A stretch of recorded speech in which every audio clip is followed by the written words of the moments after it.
కేదార్ ఏ రోజు ఫ్రీ ఉంటే ఆ రోజే నీ బర్త్డే అవ్వడం ఏంటి? అంటే యాక్చువల్గా నా బర్త్డే కూడా 16th, పార్టీ కూడా ఆ రోజే.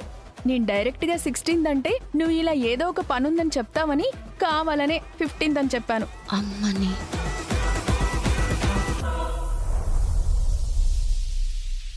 కేదార్, నువ్వేం మాట్లాడడం లేదేంటి? ఇంకేం మాట్లాడతాడు మేఘన? పార్టీకి వచ్చే తీరుతాడు, అంతే కదా కేదార్? నిషి, టైం దొరికింది కదా అని ఆడుకుంటున్నావు కదా. నా టైం వస్తుంది అప్పుడు చెప్తా. సరేలే, ఇలాంటి బెదిరింపులు చాలా చూసాం. సరే కేదార్, నా బర్త్డే నువ్వు మర్చిపోకు. ఒక్క నిమిషం మేఘన 16th నేను కేదార్ ఫ్యాక్టరీ దగ్గరికి వెళ్తున్నా. 16th వేరే ఏ వర్క్ పెట్టుకోవద్దని మొన్నే చెప్పాను కదా కేదార్. చెప్పావక్క. సారీ అక్క, మర్చిపోయాను. సారీ మేఘన, 16th కూడా రావడం కుదరదు. కౌశికి గారు, మీరు వేరే వాళ్ళని తీసుకెళ్లలేరా? ఆ ఒక్కరోజు కేదార్ నాతోనే ఉంటాడు. కావాలంటే జగదాత్రి ఖాళీగానే ఉంటుందిగా, తనని తీసుకువెళ్ళండి. నాకు కావాల్సింది తోడు కాదు మేఘన, కేదార్. ఫ్యాక్టరీలో కేదార్తో పనుంది, అందుకే తనని తీసుకెళ్తున్నా. ఇంకెప్పుడైనా కేదార్ మీ ఇంటికి వస్తాడులే.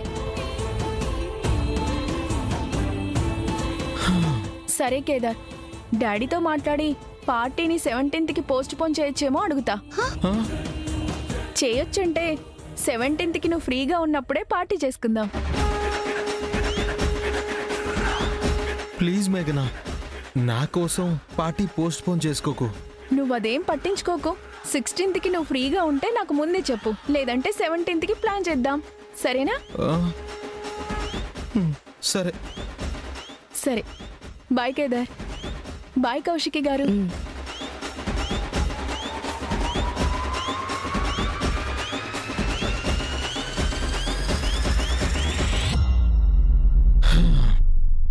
కేదార్, నువ్వు మేఘన బర్త్డేకి వాళ్ళ ఇంటికి వెళ్ళకు.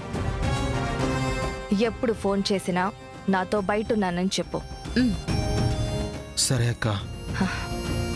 జగదాత్రి, ఆ అమ్మాయి ఎంత దూరం వెళ్తుందో ఎటు వెళ్తుందో నీకు అర్థమవుతుంది కదా. కొంచెం జాగ్రత్త. ఉద్యోగం ముఖ్యమే, దానికంటే మీ కాపురం ముఖ్యం. ఒకదాని కోసం ఇంకొకటి చెడగొట్టుకోకండి. సరే వదినా.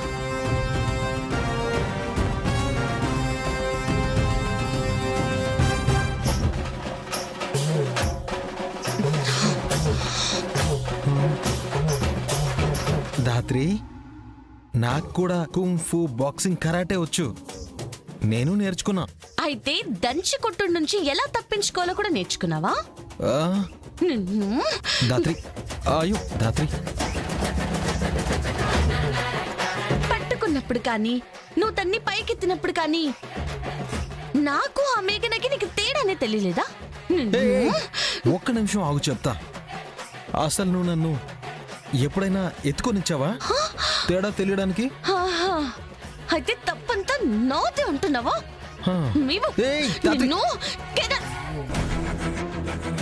అమ్మే, మేఘన, ఒక తూరాగు. ఏమైంది మేఘన? ఎందుకంత డల్గా వెళ్తున్నావు? కేదార్ నా బర్త్డే పార్టీకి వస్తాడని ఎంతో ఆశగా వచ్చాను. ఇప్పుడు రాడని తెలిస్తే ఇలా కాకి ఇంకెలా ఉంటాను? ఏంటి మేఘన, నువ్వు చాలా తెలివైన అమ్మాయి అనుకుంటే మరీ ఇంత అమాయకురాల్లా ఉన్నావేంటి? ఏమైందండి, ఎందుకలా అంటున్నారు? లేదంటే నువ్వు ఏ రోజు చెప్పినా వాళ్ళు పని ఉందంటే దాని అర్థం ఏంది? ఏంటి అంటే కేదార్కి నా బర్త్డేకి రావడం ఇష్టం లేదా? అసలు నేనంటేనే ఇష్టం లేదా? కాదు. కాదా? మరి లెటర్లో ఎందుకు నన్ను ప్రేమిస్తున్నానని రాశాడు? ఇప్పుడే వెళ్ళి అడుగుతాను. అమ్మి, ఎందుకు అంత ఆత్రపడతా ఉండవు? నిష్కు చెప్పేది మొత్తం విను. సరే చెప్పండి. కాదు అంటే కేదార్కి నీ మీద ప్రేమ లేదు అని కాదు, ఉంది. అందుకే కదా కేదార్ ఒక్కసారి కూడా రాను అని చెప్పలేదు. అవును, కేదార్ చెప్పనే లేదు. ఇదంతా చేస్తుంది ఆ జగదాత్రి కౌశికి అమ్మి. నిన్ను కేదార్ని కలవనివ్వకూడదని అలా పనుందని చెప్పుండారు. ఆ, నిజానికి వాళ్ళకి ఏ పని లేదు. అవునా? అయితే వాళ్ళిద్దరూ నాకు అబద్ధం చెప్పారా? అవును, ఒక్క అబద్ధమేనా? నువ్వు ఏమరపాటుగా ఉంటే కేదార్ని నిన్ను దూరం కూడా చేసేస్తారు. లేదు, కేదార్ లేకుండా నేను బతకలేను. బతకాల్సిన అవసరం కూడా లేదులే అమ్మే. నీకు నీ ప్రేమకి సాయం చేసేదానికి నేను నా కోడలు ఉండం కదా. నీ బర్త్డే రోజు వాళ్ళు కాని ఇంట్లోనే ఉంటే నీకు ఫోన్ చేస్తాను. వచ్చి కేదార్ని తీసుకువెళ్ళు. ఒక్కసారి వాళ్ళు దొరికిపోతే మళ్ళీ ఇంకెప్పుడు అబద్ధం చెప్పలేరు. అవును, అడగకుండానే సాయం చేస్తున్నారండి. మీ రుణం ఎలా తీర్చుకోవాలో నాకు అర్థం కావడం లేదు. అవసరం ఉన్నప్పుడు అడుగుతాను, అప్పుడు రుణం తీర్చుకుందుగానిలే. నీ ప్రేమ గెలిచి నీకు కేదార్తో పెళ్లి జరిగే వరకు నీకు ఏ హెల్ప్ కావాలన్నా మేం చేస్తాం. అవునమ్మి, నువ్వు ధైర్యంగా ఇంటికి పో. ఇక్కడ ఏం జరుగుతుందో నీకు ఎప్పటికప్పుడు చేరేస్తూ ఉంటాంగా. చాలా థ్యాంక్స్ అండి. నిజంగా మీరు చేస్తున్న ఈ సహాయం ఎప్పటికీ మర్చిపోలేను. సరే, వదిన వాళ్ళు మనం మాట్లాడుకోవడం చూస్తే గొడవ చేస్తారు. నువ్వు బయలుదేరు. సరే అండి, బాయ్.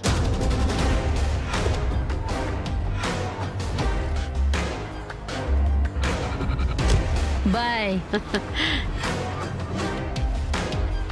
ఈ బంధాన్ని ఎలాగైనా బలంగా ముడివేయాలత్తయ్య. అది కూడా బర్త్డే రోజు జరగాలి. అప్పుడే ఒకటే షాట్కి 3 పిట్టలు అవుట్. ఏయ్ రాక్షసి, నేను చెప్పేది వినవేంటి నువ్వు? నేను విన్నాను. కొట్టావు, తిట్టావు, అయినా కోపం తీరలేదా? అయినా ఏంటి నువ్వు? ఆ మేఘన చెయ్యి పట్టుకుని రమ్మంటే అలా వెళ్ళిపోతావా? దాత్రి, దాత్రి, హ. దాత్రి, దాత్రి, దాత్రి, చెప్పేది విన్ దాత్రి.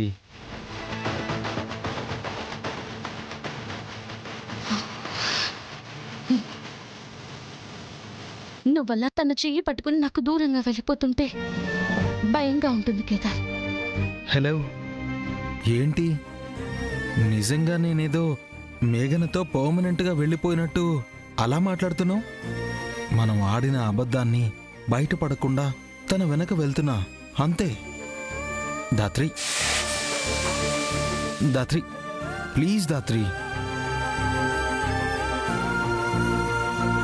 నిన్ను వదిలి నేను ఎక్కడికి వెళ్తాను దాత్రి? అసలు ఎలా వెళ్ళగలుగుతాను? వెళ్ళి నేనేం చేస్తాను?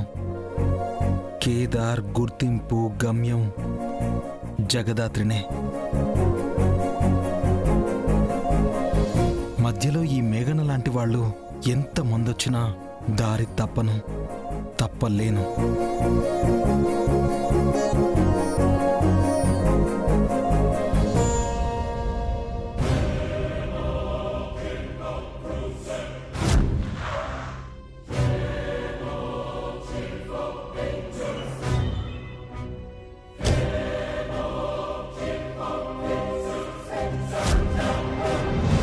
నిషి, మళ్ళీ ఈ పెద్ద మనిషి వచ్చిందేంటి దాత్రి? వెళ్ళి చూద్దాం పద. హాయ్ ఇంద్రాణి గారు. హాయ్ నిషి. బాగున్నారా? బాగున్నాను.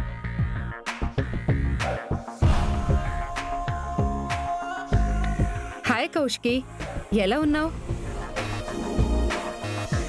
పరామర్శించే పరిచయం లేదు, తిరిగి పలకరించే ఉద్దేశమూ లేదు.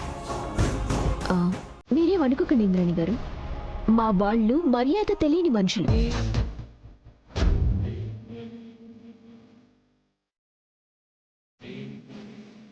ఎవరికి మర్యాద ఇవ్వాలో ఎవరికి ఇవ్వకూడదో తెలిసిన మనిషి నిషి.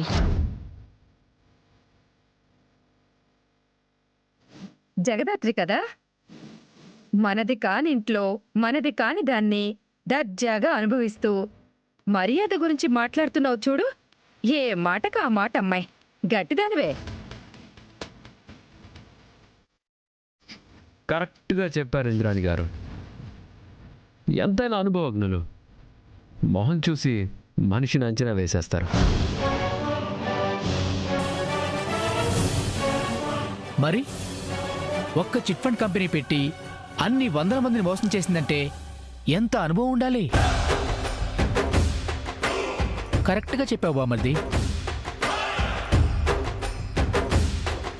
బూచి, నువ్వు కాస్త నోరు మూస్తావా? నువ్వు ఎలాగో అదే పని చేస్తున్నావు కదా, మళ్ళీ నేనెందుకు ఆ పని చేయడం? అయ్యో అల్లుడు, ముక్కు మూతి చక్కగా ఉండాలంటే కొంచెం నోరు మూసుకొని ఉండు. ఓ, ఏంటి కౌశికి, ఈ మధ్య శ్రీమంతం చేసుకున్నావంట కదా, ఒక్క మాట కూడా చెప్పలేదు. కనీసం స్నేహంతో కాకపోయినా శత్రువునైనా అనుకుని ఒక్క మాట చెప్పుంటే నేను కూడా వచ్చుండేదాన్ని కదా. ఆయన పాపం నీ భర్త నీతో కలిసి ఉండలేనని తెగేసి చెప్పేసి వెళ్ళిపోయాడంట కదా. ఏంటో కౌశికి, కష్టాలన్నీ నీకే ఇస్తున్నాడా దేవుడు? మీరు వేరే ఒక్కరిని చూసి జాలి పడే స్టేజ్లో లేరు ఇంద్రాణి గారు. ఒక వారం పోలీస్ స్టేషన్లో సంతకం పెట్టకపోయినా బెయిల్ క్యాన్సిల్ అవుతుందంట కదా. అంటే బయట టాక్. అయినా మా అక్క స్నేహమైన శత్రుత్వమైన సమ ఉజ్జీతోనే చేస్తుంది. మీరేం భయపడకండి, మా అక్క మిమ్మల్ని శత్రువు కింద కూడా లెక్క చేయట్లేదు.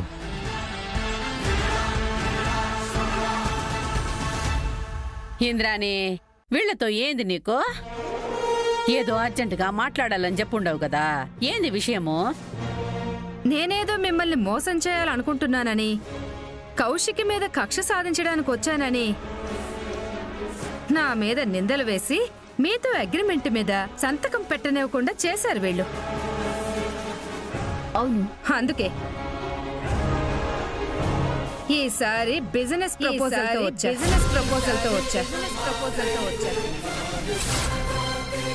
బిజినెసా? ఏం బిజినెస్ ప్రపోజల్ ఇంద్రాణి గారు? JK group of companies chairman ఇండియాలో ఉన్న అన్ని బిజినెస్లని అమ్మకానికి పెట్టి ఫారెన్ లో సెటిల్ అవడానికి వెళ్తున్నాడు. ఆయనది గచ్చిబౌలిలో ఉన్న ఫ్యాక్టరీ బేరానికి వచ్చింది.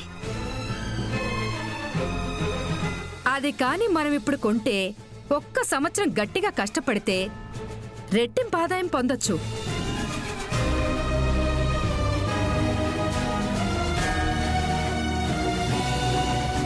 ఏంది రెట్టింపు ఆదాయమా? అది కూడా ఒక సంవత్సరంలోనేనా? అవును వైజయంతి గారు.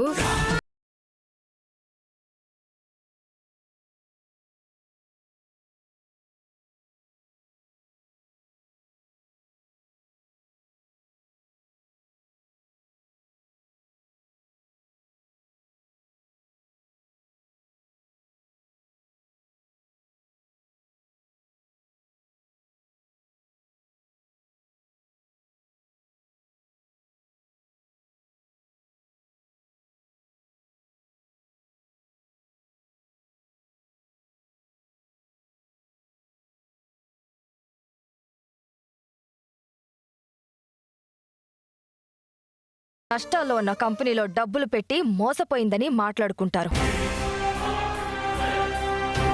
ఏందమ్మి కౌశికి, శుభమా అని కొత్త వ్యాపారం గురించి మాట్లాడుతా ఉంటే నష్టపోతారని శాపనార్థాలు పెడతా ఉండావు.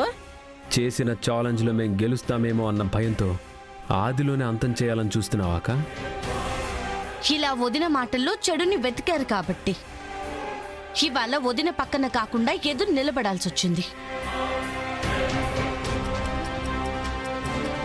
అక్క మిమ్మల్ని ఓడించాలనుకోవట్లేదు, పడిపోకుండా కాపాడాలి అనుకుంటుంది.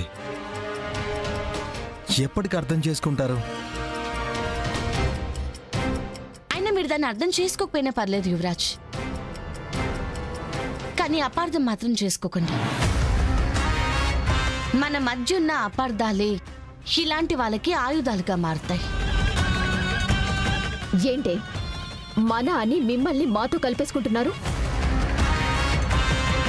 వదిన ఎన్నిసార్లు చెప్పినా, ఎంత తెగేసి చెప్పినా మీరు ఎప్పుడు ఈ ఇంటికి పరాయి వాళ్ళే. వదిలేయమ్మి, మనం పందెంలో గెలిచినాక ఇంట్లో ఎవరెవరు ఉండాలనో ఎవరు ఉండకూడదో నిర్ణయించే పెత్తనము మన చేతికొచ్చినాక అప్పుడు మాట్లాడదాము. మీరు కూర్చోండి ఇంద్రాణి గారు, బిజినెస్ గురించి క్లియర్ గా మాట్లాడుకుందాం రండి.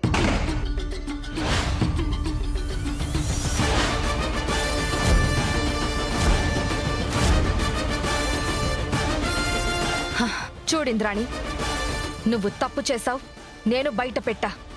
అది మనసులో పెట్టుకుని నా కుటుంబంతో ఆటలాడాలని చూస్తూ కూర్చోను. ఏంటి వదిన ఇది? మా 10 కోట్లతో మేము ఏ బిజినెస్ చేసినా మమ్మల్ని అడగమని చెప్పారు కదా, అడ్డుపడనని చెప్పారు కదా, మళ్ళీ ఏంటిదంతా? నిషి, జేకే ఫారెన్ వెళ్ళడానికి బిజినెస్లు అమ్మడం లేదు. అన్ని బిజినెస్లు నష్టాలు వస్తుంటే తట్టుకోలేక అమ్మేస్తున్నాడు.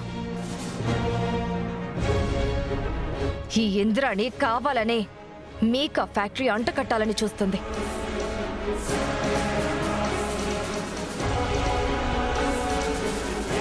ఎవరు ఎలాంటి వాళ్ళో, ఎవరు మంచి చేయాలని చూస్తున్నారో, ఎవరు ముంచేయాలని చూస్తున్నారో మాకు బాగా తెలుసులే అమ్మి.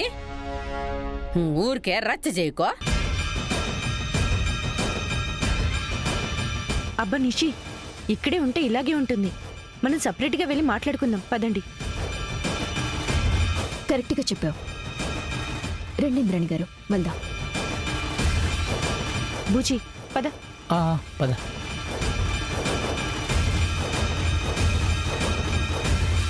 కళ్ళ ముందు ఆ ఇంద్రాణి మోసం కనబడుతున్నా వాళ్ళకెందుకు కనిపించట్లేదో నాకు అర్థం కావట్లేదు జగదాత్రి. బిజినెస్ అంటే ఒక రోజు ఒక రూమ్ లో నలుగురు తీసుకునే నిర్ణయం కాదు కదా వదినా. ఆ ఇంద్రాని మోసం నిషి వాళ్ళకి తెలిసేలా చేస్తే చాలు. నాన్నని యువరాజ్తో మాట్లాడమని చెప్దామక్క. మన మాట వినకపోయినా నాన్న మాట వింటాడు కదా. అవును, బాబాయ్ రాగానే మాట్లాడమని చెప్పాలి.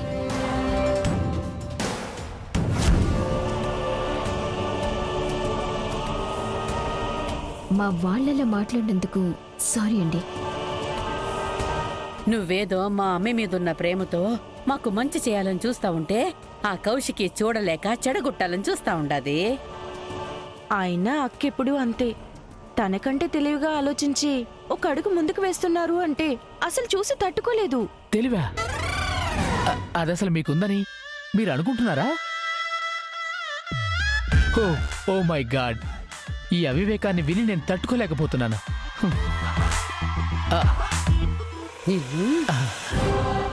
అసలు మనకి వదిన అడ్డురానని చెప్పి మళ్ళీ మళ్ళీ మన దారిలోకి ఎందుకు అడ్డొస్తుందో నాకు అర్థం కావట్లేదు. మనం ఎక్కడికి గెలిచి అక్క కుర్చీలో కూర్చుంటామో అని భయపడి అడుగడుగున మనకి అడ్డుపడుతుంది నిషి. ఈసారి అక్క ఏం చేసినా మనం వినకూడదు. అక్క ముందు మరోసారి నేను ఓడిపోలేను. చెప్పండి ఇంద్రాణి గారు, డీల్ ఏంటి? జేకే గారు చెప్పిన ఆఖరి ప్రైస్ 13 కోట్లు. 13 కోట్ల? అమ్మో, 13 కోట్ల? అంతకంటే ₹1 తక్కువ ఉన్న ఫ్యాక్టరీ అమ్మనని చెప్పారు. పైగా ఇంకా మనకి ఎక్కువ టైం కూడా లేదు. 2 రోజుల్లో డీల్ ఫినిష్ చేయాలి. 13 కోట్ల? మా దగ్గర 10 కోట్లే ఉన్నాయని చెప్పాం కదా ఇంద్రాణి గారు.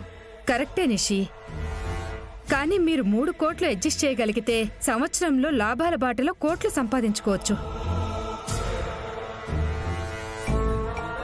ఇంతకంటే సువర్ణ అవకాశం రాదు నిషి. మీరు చెప్తుంది మాకు అర్థమవుతుంది ఇంద్రాణి గారు, కానీ 3 కోట్లు ఎక్కడి నుంచి తేవాలా అని ఆలోచిస్తున్నాను. నిషి, ఆ 3 కోట్లు కూడా అక్కనే అడిగితే? అవునమ్మీ, ఒత్తిని ఏమీ వద్దు, వడ్డీకి ఇవ్వమని అడుగుదాము. మన ఓటమి కోసం ఎదురు చూసే అక్క మన గెలుపు కోసం సాయం చేస్తుందని ఎలా అనుకుంటున్నావమ్మా? అక్క మీద ఆశలు పెట్టుకోవడం కూడా వేస్ట్. మరి ఏం చేద్దాం?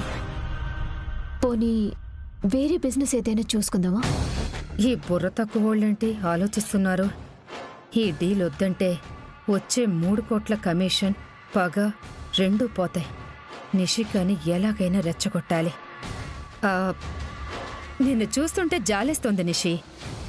ఎంత టాలెంట్ పెట్టుకుని, ఎంత తెలివి పెట్టుకుని, ఎన్ని స్కిల్స్ పెట్టుకుని ఇంట్లో ఖాళీగా ఎలా కూర్చుంటున్నావు? అసలు ఒక్క నిమిషం ఇంద్రాణి గారు, సిస్టర్కి సంబంధం లేని వాటిని చెప్పి మరీ పొగుడుతున్నారు. మీరు ఎలా చూసినా ఈవిడ మిమ్మల్ని బుట్టలో వేసుకుని పర్మనెంట్ గా కప్పెట్టాలని చూస్తుంది. అమ్మి, నీ మొగుణ్ణి గాని బయటికి పంపకపోతే నేను బుట్ట కిందేసి కప్పెట్టేస్తాను. బయటికి పో బుజ్జి. ఏయ్, ప్లీజ్ మీ సావు మీరు చావండి. బుర్రలేనాడు.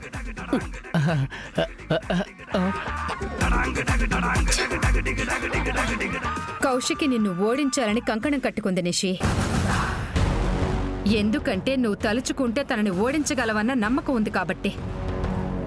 ఇలా నువ్వు వచ్చిన అవకాశాన్ని తన్నుకుంటూ పోతుంటే కౌశికిని గెలిపించింది అనుభవుతావు. అది మాత్రం జరగదు, జరగనివ్వను ఇంద్రాణి గారు. మీరు వెళ్ళండి, మనీ అరేంజ్ చేసి ఫోన్ చేస్తాం. ఆ ఫ్యాక్టరీని 13 కోట్లకి మేం కొంటున్నాం. మీరు వెళ్ళి జేకే గారికి చెప్పండి. ఇలా అన్నారు, బాగుంది. సరే, నేను వెళ్ళొస్తాను.